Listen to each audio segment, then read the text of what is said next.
전략센터 3부를 시작합니다. 앙드레 코스톨라니는 이에 격언에 의하면 주식시장은 음악이 없는 몬테카를로와 같다라는 말을 했는데요. 안테나만 있다면 주식시장도 음악이 선명하게 들리는 그런 몬테카를로라가 될 수 있겠다라는 말일 테입니다. 자, 저희 증시전략센터에서도 여러분들의 안테나가 되어 드리도록 할 테니까요. 오후장 투자 전략 그리고 아시아 증시 상황 점검까지도 저희 증시전략센터에서 가져가시기 바랍니다. 자, 2부에 이어서 3부에서도 싱크풀의 비숍님과 함께하겠습니다. 먼저 코스피 코스닥 여태까지 흐름 어떤 상황이 이어지고 있는지 살펴보도록 하겠습니다. 먼저 코스피 쪽부터 살펴볼게요. 네, 현재 코스피 지수는 어제보다 4포인트가량 상승한 1696포인트 선에서 거래가 되고 있습니다. 코스피 지수가 장중에는 1700선을 내주기는 했지만 크게 벗어나지 않으면서 1700선 회복을 계속해서 시도하고 있는 모습인데요. 외국인들의 적극적인 매수세는 지속되고 있습니다. 외국인들이 1600억 원 이상 순매수하고 있는 것으로 나타나고 있습니다. 이어서 코스닥 쪽 상황도 살펴보겠습니다. 코스닥 지수 역시 상승세를 이어가고 있습니다. 시초가에 비해서는 상승폭이 다소 줄어든 상태인데요. 코스닥 지수는 어제보다 4포인트 오른 522로 출발한 이후에 현재 520선을 내준 상태입니다. 어제보다 1.5포인트 상승한 519선에서 거래가 되고 있습니다. 이어서 수급별 매매 동향 살펴보도록 하겠습니다. 먼저 코스피 쪽부터 살펴볼게요. 네, 코스피 쪽에서는 외국인들이 오늘로써 벌써 13거래일 연속 순매수세를 이어주고 있습니다. 매수폭도 조금 더 확대가 됐는데요. 현재 1645억 원 정도 매수가 들어오고 있고요. 개인과 기관은 팔고 있습니다. 기관은 장 초반에 매도로 돌아선 이후에 773억 원 정도 차익 실현 매물을 내놓고 있고요. 개인은 453억 원 매도 우위를 기록하고 있습니다. 이어서 코스닥 쪽 수급 상황도 살펴보도록 하겠습니다. 코스닥 쪽에서는 개인만이 매수 주체로 떠오르고 있습니다. 어제 이어서 오늘도 개인만이 사고 있죠. 161억 원 순매수하고 있는 반면에 외국인과 기관이 팔고 있습니다. 외국인들이 13억 원, 기관 쪽에서는 107억 원 정도 매도세가 나오고 있습니다. 이어서 오늘 업종별로는 어떤 흐름 보이고 있는지 살펴보도록 하겠습니다. 네, 업종별 등락률 살펴볼게요. 오늘은 대형주가 비교적 강한 모습을 보이고 있습니다. 대형주뿐만이 아니라 중소형주도 비교적 오름폭을 유지하고 있는 상황인데요. 그중에서도 금융주의 매수세가 유입이 되고 있고요. 전기, 전자업종과 건설업종, 운수장비업종도 소폭 상승세를 이어가고 있습니다. 반면에 어제 일제히 하락했던 통신업종이 오늘도 하락세를 면치 못하고 있고 운수창고업종이 1% 정도 크게 조정을 받고 있는 상황입니다. 네, 이 시각 시장 상황 점검하고 가겠습니다. 비숍님, 네. 지금까지 시장 상황 어떻게 전망을 좀 하십니까? 네, 일단 1700 돌파를 했습니다. 꾸역꾸역 올라가고 하지만 정말 칭찬할 점은 지금 시장에서 많은 악재가 있었는데 이걸 다 타넘고 있다는 겁니다. 그걸 타넘을 정도로 에너지라는 부분이 악재를 흡수해낼 수 있는 정도의 구조로 올라가고 있기 때문에 현재 같은 경우에는 외국인만의 매수에서 상승에서요 이제는 번져나가면서 시장 자체를 1700 돌파를 인정하는 분위기로 가고 있습니다. 그러나 염두에 두실 것은요 시장이 조정을 충분히 받지 않고 올라왔다는 것을 인지하셔야 됩니다. 그런 부분이 있기 때문에 앞으로 겪으실 일은요 장 중간중간에 때때로 급은 급락 비슷한 단기 조정들이 여러 차례 이어질 가능성이 높고요. 현재 이미 이슈화되고 있는 천안함 침몰에 관한 이야기도요. 아직 잠잠해지지가 않았기 때문에 그것이 지정학적 리스크로 언제 시장을 이렇게 또 툭 칠지 모릅니다. 그런 부분이 있으나 그런 부분이 있을 때마다 오히려 매수 관점으로 접근을 하시고 그러니까 한마디로 요약하면 넓고 길게 보시고요. 잔파도는 조금씩은 좀 무시해 주시는 그런 매매 방식을 취하신다면 좋을 것 같습니다. 예, 알겠습니다. 자, 그렇다면 오늘장 눈에 띄는 이슈들을 정리해 보고 가는 시간으로 갖겠습니다. 오늘장 어떤 이슈들이 있습니까? 예, 현재 장에 보이고 있는 이슈는 좀 짧을 수도 있고요. 단기적인 테마인 부분들도 있습니다. 그런 부분은 조금 차치하고요.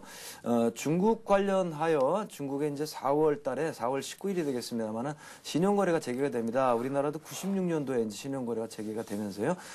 신용을 쓸 수 있다는 것은 거래량이 늘어난다는 얘기죠. 빚을 냈으니까. 또 빚을 냈으니까 변동성이 아무래도 불안하니까 변동성이 커진다는 얘기가 되겠고요. 거래량이 증가하고 변동성이 커진다는 것은요. 증시의 매력도가 올라간다는 뜻이고 그렇게 되면 증시 부양 효과를 입게 된다라고 논리적으로 설명이 가능합니다. 우리나라도 그랬고요. 외국 여러 나라들 다 그랬기 때문에 중국 시장에 대한 기대감을 걸게 됩니다.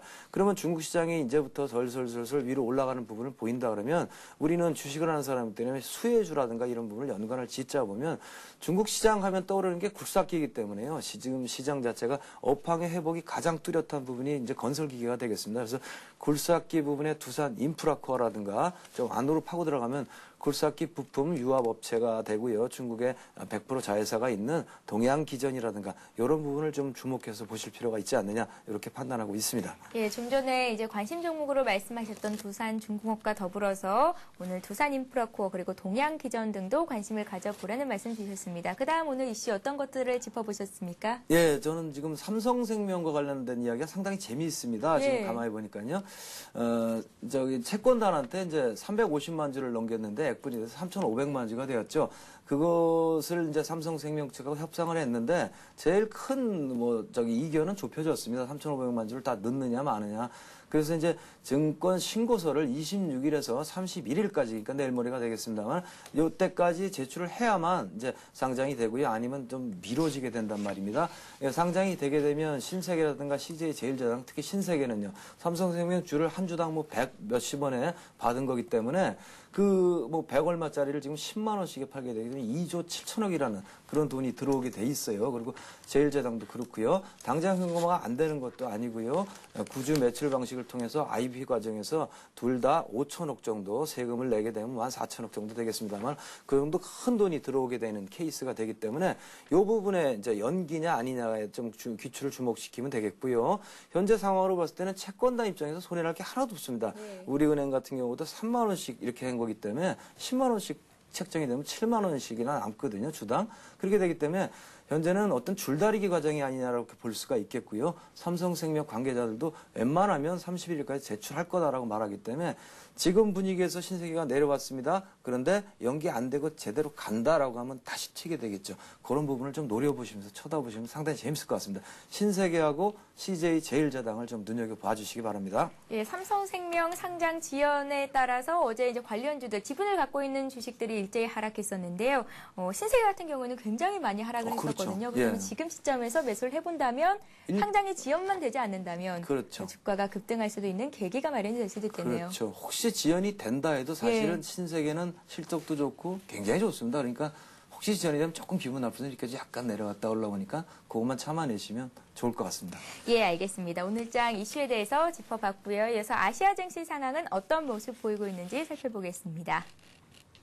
네, 일본 증시가 소폭 하락으로 장을 마쳤습니다. 일본 니케이 지수가 상승으로 장을 마쳤네요. 0.4% 정도 오르면서 장을 마쳤는데요. 11,038포인트의 장을 마쳤습니다. 미국 증시가 1년 반 만에 최고치를 경신했다는 소식이 투자 심리를 자극한 것으로 분석이 됩니다. 더불어서 국제유가를 비롯한 상품 가격이 상승하면서 에너지와 금속을 비롯한 주요 상품주들이 강세를 보인 점도 오늘 주요 아시아 증시의 오름세에 일조를 하고 있는 것으로 분석됩니다.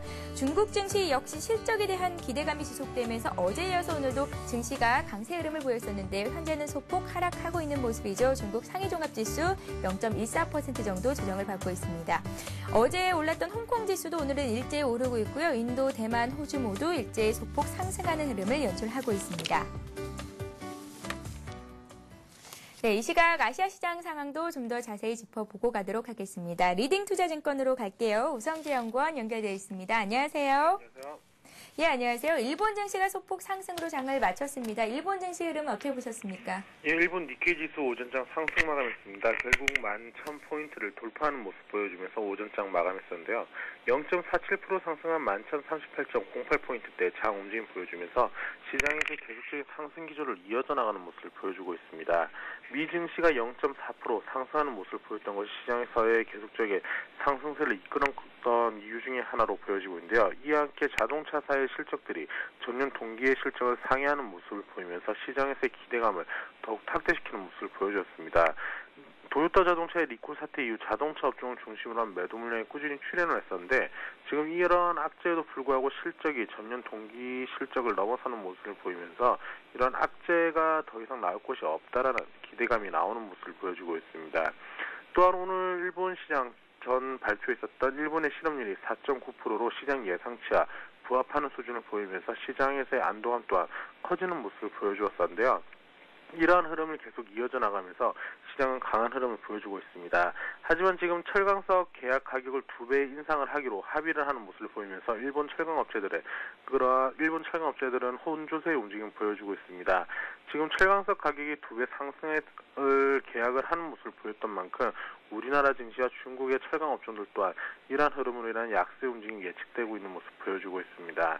오늘 일본 니케이 지수는 상승 기조를 계속 이어져 나갈 것으로 예측되고 있습니다. 지금 이러한 흐름을 받으면서 11,000포인트대를 강하게 지지해줄지 여부 확인하시면서 시장을 접근하셔야겠습니다. 네, 알겠습니다. 기업 실적을 호조로 중국 증시가 7주 만에 최대폭으로 급등하면서 3,100선을 회복했었는데요. 오늘도 이런 흐름은 지속되고 있는 것으로 보입니다. 하지만 장중에는 주가가 등락을 거듭하고 있죠. 중국 증시 흐름 오늘 어떻게 보십니까? 예, 지금 상해 종합주가지수 변동성이 큰 모습을 보여주고 있는데요. 현재 상해 종합주가지수 3,115.89포인트대 장 움직임 보여주고 있습니다. 0.25% 하락하는 모습 보여주고 있는데요. 지금 이러한 흐름 이틀 연속 상승을 했던 만큼 시장에서의 매도 물량이 꾸준히 출현하고 있다고 보시면 좋을 것 같습니다. 지금 중국 본토 같은 경우 가전제품에 따라 그런 지원하는 제품을 확대하는 모습을 보여주면서 지금 시장에서의 기대감을 키우는 모습을 보여주고 있습니다. 특히 가전업종을 중심으로 한 계속적인 보조금 지원을 확대하고 있는 만큼 이러한 가전업종들의 수혜가 예상되고 있는 모습을 보여주고 있습니다. 지금 중국의 신흥만국증권 같은 경우에는 중국의 경기 가해를 예상하는 언급을 내놨었는데요. 지금 2분기 수출 증가세가 30%를 초과할 것으로 예상하면서 향후 3개월간 중국 경기는 가을 국면으로 진입할 것이라는 언급을 내놨었는데요. 지금 이러한 것들로 인해서 한일 정책의 유연성을 가져야 되면서 위안화 절상 이후에 금리를 인상해야 된다는 언급을 내놨었습니다. 결국 지금 중국 경기가 가을로 국면으로 진입하는 모습을 보이고 있는 만큼 위안화 절상 그리고 금리 인상이 조만간에 시행될 것이라는 언급을 내놨었는데요. 지금 시장에서의 이러한 흐름세를 받으면서도 중국 본토지수 계속적인 상승 기조를 이어져 나가고 있는 모습을 보이고 있는 만큼 큰 폭의 하락보다는 3,000선을 계속적으로 장기적으로 보았을 경우 3,000선을 강하게 지지해주면서 3,100선 내외의 혼주장세 움직임이 예측되고 있습니다. 네, 1분기 경제 성장률이 12%대에 이를 것이라는 전망이 나왔습니다. 중국 증시 향후 흐름 잘 지켜봐야 할 듯 싶습니다. 리딩투자증권의 우성재 연구원과 함께했습니다. 고맙습니다. 네, 고맙습니다. 예, 자 이어서 전문가님의 관심 업종, 테마 업종에 대해서 들어보는 시간을 갖겠습니다. 비숍님, 앞으로는 어떤 업종들, 어떤 테마주들이 각광을 받을까요? 아무래도 테마나 업종 중에서는 이제 뒤에서 발굴하는 작업이 이루어질 거라고 생각을 합니다. 예. 천안한 분위기도 그렇고 증시도 아무래도 1,700이 넘었기 때문에 부담스럽고요. 이게 부담스럽지 않으려면 투신이나 기관권의 환매 물량이 좀 덜 나오면 좀 낫겠는데 뭐 계속 더 많아질 거고 자꾸 나오기 때문에 계속 부담스럽습니다. 그러면 위로 올라가는 것보다는 위로 올라가는 건 아예 꼭지에서 오버슈팅이 된다든가 이런 것이 되겠고요. 이제 새로운 것들을 자꾸 찾게 될 거라고 보고요. 현재 저 같은 경우는 친환경 농업 쪽에 이야기를 좀 해보려고 합니다. 예. 그래서 관심 종목으로는 세실과 또 농우바이오 이렇게 두 개를 들 수가 있겠습니다. 세실 차트를 잠깐 보시면서 얘기를 좀 나누면요. 세실이나 농우바이오나 회사는 굉장히 우량한 회사가 되겠고요. 최근에 장세에서 좀 별단으로 뒤에 빠져져 있지 않았나 하는 생각이 들고요. 전체적으로 차트를 지금 바라보시면은 바닥권에서 그렇게 많이 오른 게 없는 것을 보실 수가 있습니다. 주봉상 보셔도요. 이미 올라갔던 부분을 거의 다 반납하고요. 옆으로 횡보하면서 에너지를 비축하고 있는 형태를 보이고 있고요. 일봉으로 돌아오시게 되면요. 언제 어느 때 누가 어떻게 해서 붙여줄 것이냐 이런 것만 남은 것이고요. 이런 종목들은 통상 급등 형태로 가지는 않고요. 꾸준히 올라가는 형태를 보인다고 한다면 현재 패턴 자체를 그냥 한마디로 분해하면 이와 같은 패턴으로 추세를 꺾어서 이미 전환을 시켜놨다라고 보는 게 맞겠습니다. 그래서 여기서 상승 계기만 만들어지면 되겠는데요. 현재는 상승 계기라는 게 다른 건 없고요. 시장 부근에서 사람들의 매수세가 돌다가 동사로 귀결이 되는 게 아니라는 판단이 들기 때문에 금일 정도의 세실 또 농우바이오 이 두 개의 종목을 관심을 가지시면 좋지 않겠나 하는 생각을 좀 하고 있습니다. 예, 알겠습니다. 친환경 농업 관련주 세실과 농우바이오 관심 가져보라는 말씀까지 주셨습니다. 자, 이어서 문자 종목 상담을 시작해 보도록 하겠습니다. 먼저 첫 번째 종목은요. 휴대폰 뒷번호 5157님께서 SK케미칼을 진단 부탁드린다고 문자를 주셨습니다. 매수가 비중은 적질 않으셨어요? 네. 예. 아무래도 최근 형태를 보면 조금 뭐 답답한 형태나 조금 약간 손해가 나신 형태가 아닌가 싶습니다. 먼저 드리고 싶은 말씀은 SK케미칼 우량한 회사입니다. 그러니까 뭐 어느 정도 조금 밀렸더라도요. 지금 장세가 아주 피어나는 봄철입니다. 그러니까 조금 있으면 SK케미칼도 피어날 것입니다. 차트를 보시면서 간략하게 동사에 대해서 소개를 해드리면 계량 신약에 강점이 있는 업체가 되겠습니다. 바이오시밀라도 되고요. 또 SK그룹이 그룹 구조를 막 개편을 하는데요. 축이요. SK케미칼을 동력으로 하는 바이오디젤이라든가 바이오시밀라 제약 분야가 있고 SK텔레콤이 있고 또 SK네트워크스가 같은 저기가 있고요. SK에너지가 있고요. 이렇게 해서 나눠서 그룹 자체를 이렇게 혁신적으로 일으켜 나가는데 그 일환으로 동사는 차트가 좀 위로 아래로 또 꺾어지는 부분이 앞에 나오는데 이 부분이 이제 우리 잘 알고 계시는 오스텐 임플란트요. 그거를 인수권이 나오면서 동사의 흐름을 저해했다라고 보여집니다. 그런 부분을 저해했기 때문에 차트 형태는 굉장히 답답합니다. 거래량도 없고 아무것도 없고 내리는데 이런 경우에는 우리가 믿을 수 있는 것은 이전에 동사의 어떤 가치하고 이전에 탄탄하게 만들었던 지지선이 되겠습니다. 얼마입니까? 5만 원입니다. 5만 원. 5만 원을 깨지 않는 범위 내에서 지탱을 한다면 동사는 괜찮고요. 여기서부터는 예측으로 넘어가는데 예측을 해보면 이런 경우에는 모멘텀이 없습니다. 이렇게 팽팽한 균형은 깨질 때 모멘텀이 생깁니다. 갑자기 뚝 부러지면 이제 살래 하고 사람들이 들어오지 않겠습니까?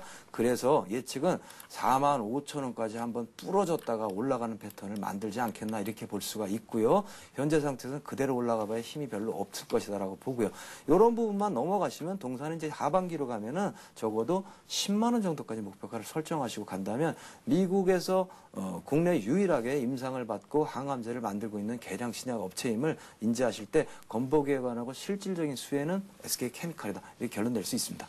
네, 알겠습니다. 샵 5588번으로 여러분들이 갖고 계신 종목 상담을 해드리고 있습니다. 재미있는 닉네임과 함께 보내주시면 채택될 확률이 조금 더 높아지겠죠? 참고하시기 바랍니다.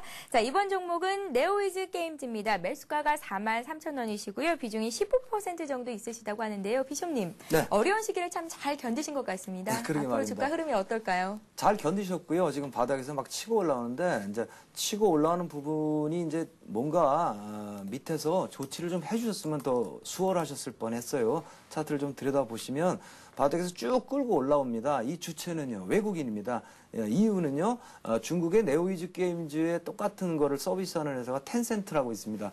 텐센트하고 비교를 해봤거든요. 네오이즈 게임하고. 근데 훨씬 더 저평가가 돼 있는 겁니다. 그러니까 외국인 입장에서 안 살 이유가 없죠. 그리고 NC소프트의 흐름하고 네오이즈 게임즈라는 게임주들을 전체 어떤 동반 흐름 자체가 시장에 아까 말씀드렸는데 조금 불안하고 혼조세를 맞이하면서 하나의 대안으로 서서히 꾸역꾸역 채택이 되는 이런 분위기에도 편성을 하고 있다라고 평가를 할 수 있겠습니다. 잘 참고 올라오셨는데요. 현재 상태는 조금 그렇습니다만은 조정 받고 가야지 그냥은 이제 45,000원으로 갈 수가 없죠. 아무래도 이 윗부분에 만들어 놓은 이 부분이 굉장히 두껍습니다. 그러니까 이 부분 자체가요, 가격으로 치면은 38,000원대부터 4만원 사이 구간은 그냥 쉽게는 넘어갈 수가 없다라고 판단을 해주시면 되겠고요. 그렇게 되면 어떻게 되냐면 다시 한번 저점을 주게 됩니다. 현재 비중은 높으신데요. 회사 자체는 굉장히 좋기 때문에 또 그렇게 높은 가격이 아니거든요. 그러니까 현재 상태에서 밑에서 못다 하신 일을 한번 더 하실 생각을 해주시면 어떠시겠느냐고 권해드리겠습니다. 못다 하신 일이 물을 탔으면 좋았을 거라는 생각이 지금 하고 계시죠? 지금 여기에 맞고 꺾어졌을 때 물을 타주세요. 가격은요, 31,000원에서 32,000원 정도, 요 정도에서 물 타줄 생각을 하시고 들어가신다면 그 다음에는 매수 가격도 낮춰지고 동사는 계속 올라가게 돼서요. 적어도 6만 원까지는 목표가를 설정할 수 있습니다. 예, 네오이즈 게임즈 31,000원에서 32,000원 정도 내려왔을 때 물타기를 조금 더 하신다면 이제 6만 원 정도까지 목표 수익을 올리실 수 있다는 말씀을 주셨습니다. 자, 다음 종목은 일진전기입니다. 11,000원에 40% 정도를 갖고 계시다고요? 네, 한꺼번에 너무 많이 사셨습니다. 시장 자체도 불안정한데요. 11,000원에 사셨으면 바로 엊그저께 매수를 하신 것 같습니다. 스마트 그리드와 관련된 회사이고요. 회사 내용 자체는 그렇게 나쁘거나 뭐 깡통이거나 그런 회사가 아닙니다. 차트 상태도 굉장히 우량하고요. 굉장히 뭐랄까 집점이 잡혔다고 했고 일봉을 좀 보시면요. 이걸 가지고 뭐 우리가 흔히 이런 일을 하는 사람들 표현으로는 화살을 당겼다고 합니다. 화살을 팍 당겨가지고 막 쏘려고 하는 이런 양상이 보이시죠? 이렇게. 집점을 확 만들고요. 그리고 윗부분에 튀고 올라가서 오늘 눌러준 꼴이 되니까 결국에는 결정적인 상승 이후에 눌림목이라는 뜻이에요. 그러면 오늘 사줘도 되지 않겠습니까? 다만 시장의 분위기가 1700을 곤고히 한단 말이에요. 안착 시도가 일어난 다음에 이런 개별주들은 마음을 놓을 수가 있기 때문에 현재 패턴은요. 일단 밀려 내리셨는데요. 그리 개념치 마시고요. 동사의 패턴은 밑으로요. 10,000원만 깨지 아니한다면 한번 기대감을 가지고 밀어보십시오. 그리고 출발을 하게 된다면 기본적으로 13,000원대까지는 무조건 급등을 하게 돼 있는 패턴이라고 보시면 되겠습니다. 유념하실 것은요. 10,000원이 깨지면 이걸 일단 파셨다가 다시 사셔야 됩니다. 괜히 지금 같은 분위기에 중소형주 많이 흔들리니까 아프세요. 그러지 말고 꼭 10,000원을 지켜주시기 바랍니다. 예, 알겠습니다. 마지막으로 한 종목만 더 받아볼게요. 조이맥스라는 종목인데요. 매수가가 25,000원이시고 비중이 좀 많으십니다. 50% 정도 갖고 계신데 손실이 만만치가 또 않으세요. 아유, 예. 네. 손실도 손실이라니요. 빨리 손실이 나면 차라리 좋겠는데 아이고 2달 동안이나 그냥 계속 사람을 피를 말리고 있는 상황으로 보입니다. 그런데요. 바닥은 맞는데 임자가 들어오지 않았습니다. 그래서 현재 같은 패턴에서는 이렇게 조언을 해드리면 어떠실까 싶은데요. 시장이 막혀서 더 이상 못 갑니다. 연상을 해보시면 그때 조이맥스가 치고 올라가는 시나리오를 써보시면 아마 맞아떨어지리라고 봅니다. 그렇지 않고서 현재는 임자가 들어오질 않아서 쉬 돌리거나 할 만한 어떤 그런 여력이 없습니다. 쉽게 말해서 모멘텀이 없고요. 계속 빠지게 되느냐? 그렇지는 않습니다. 이제 바닥은 곤고히 찍었기 때문에 회사의 값어치라는 게 있고요. 서비스하는 게임 자체도 굉장히 좋기 때문에 그다지 나쁜 상황은 아니지만 새내기고요. 상장된 지 얼마 안 됐고 또 임자도 달아붙지 않고 있고 그런 부분이니까 아무도 주식 건들지 있지 않기 때문에 아까 말씀드린 대로 시장이 갈 곳이 없어서 이제 가만히 찾다 보니까 조이맥스 싸구나 그렇게 들어오는 그런 방향성을 좀 기대를 해주시고요. 시간적으로 보면요. 한 열흘이나 정도 지나면요. 그런 시기가 올 때쯤 되지 않았겠느냐 이렇게 미루어 짐작을 좀 말씀을 드리고 그렇게 상승 출발하게 되면요. 이제까지 당하셨던 거 복수하시는 겁니다. 이제부터는 뭐 쉬 팔지 마시고 쭉 끌고 올라가셔서 3만 원 정도까지 목표 가격을 달성하시기 바랍니다. 예, 알겠습니다. 많은 분들이 문자 종목 상담을 원하십니다. 문자를 보내주시고 계신데요. 저희는 1부와 3부에서 상담할 수 있는 시간을 갖고 있으니까요. 여러분들 장중에 샵 5588번으로 보내주시면 저희가 친절하게 또 상담을 해드리도록 하겠습니다. 눈에 띄는 닉네임 함께 보내주시면 채택될 확률이 그만큼 높아지겠죠. 자, 지금까지 싱크풀의 비숍님과 함께했습니다. 고맙습니다. 예, 현재 이 시각 시장 상황 다시 한번 흐름 짚어보고 가겠습니다. 네, 먼저 코스피 쪽입니다. 코스피 지수가 시초가에 비해서는 상승폭을 다소 줄였습니다. 어제보다 3.4포인트 상승한 1895선에 걸려 있는데요. 외국인들의 매수 1695선에 걸려 있는데요. 외국인들의 매수가 지속되고 있는 만큼 오늘 1690선 그리고 1700선 회복도 가능할 것이라는 전망도 나오고 있습니다. 이어서 코스닥 쪽도 살펴볼게요. 코스닥 지수도 역시 시초가 대비해서는 상승폭이 다소 줄었습니다. 어제보다 1.3포인트 상승한 519선에 걸려 있습니다. 네, 이어서 이 시각 주요 뉴스를 전해드립니다.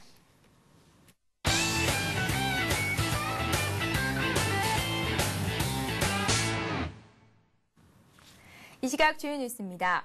은행들이 고금리 정기예금의 특판을 중단하면서 연 5.0% 이상의 이자를 주는 예금의 비중이 한 달 만에 7분의 1 수준으로 급감했습니다. 지난달 신규로 취급된 예금은행의 정기예금 가운데 5.0% 이상의 이자를 주는 예금의 비중은 1.6%에 머물렀습니다.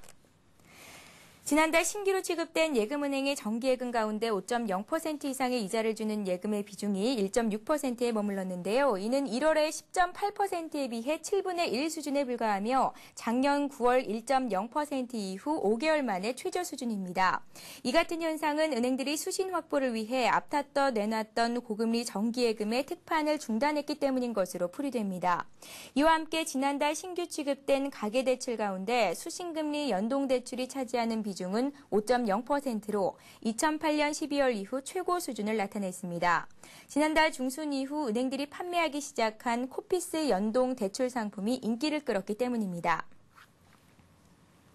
자동차 사고 이후 허위로 입원하는 가짜 환자가 연간 9만 명에 육박하고 이들에게 과다하게 지급된 보험금은 865억 원에 이르는 것으로 추산됐습니다. 보험사들은 보험금과 사업비 등을 감안해 보험료를 산정하는 만큼 이들 가짜 환자 때문에 운전자들은 보험료로 연간 1,200억 원 이상을 더 내는 셈입니다.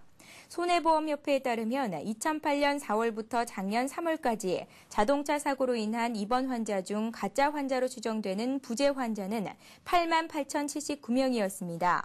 서류상으로 입원 환자지만 실제로는 병상에 누워있지 않은 부재 환자에게 지급된 보험료는 치료비 299억 원과 합의금 566억 원 등 총 865억 원에 달했습니다.